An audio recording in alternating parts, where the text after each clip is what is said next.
خوشحالم از سینما حمایت میکنیم و امیدوارم این حمایتاتون همینطور ادامه داشته باشه.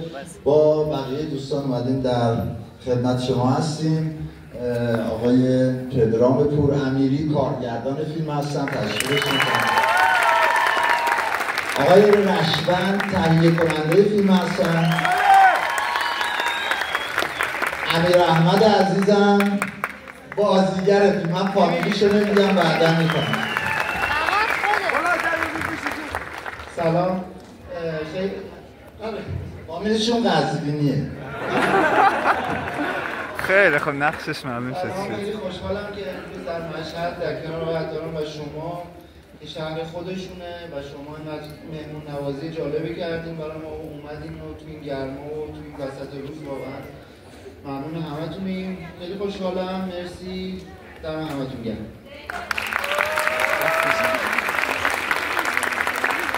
سلام. به افتخار آقای عطاران ببینم چیکار می‌کنه.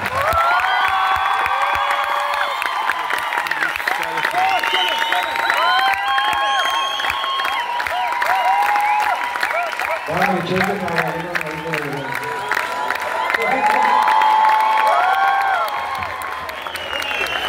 تولدشون تولدت مبارک مبارک مبارک تولدت مبارک یا شام شفوت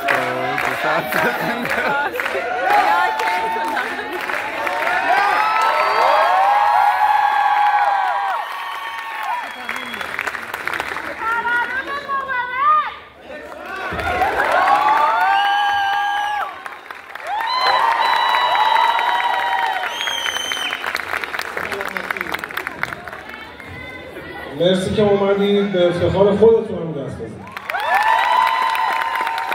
سلام عرض می‌کنم. خیلی ممنون با استقبال گرم و جذابی. ما خودمون هم اومدیم اینجا آقای عطاران رو ببینیم. خیلی ممنون. متشکرم. به افتخار عطاران. ما خودمون هم اومدیم آقای عطاران رو ببینیم. خیلی متشکرم.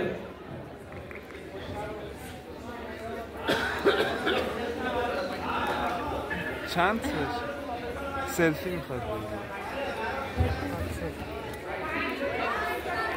چه خودمونی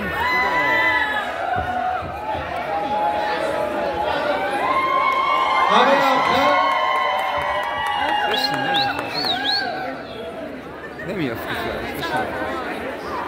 خیلی ممنون.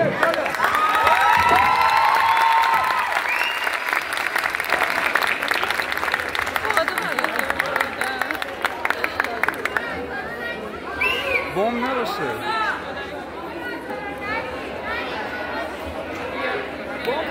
یاد میگیره. من میرم بالا.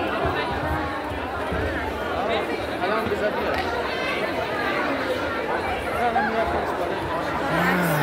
میخوای برو بگی بیا. نه.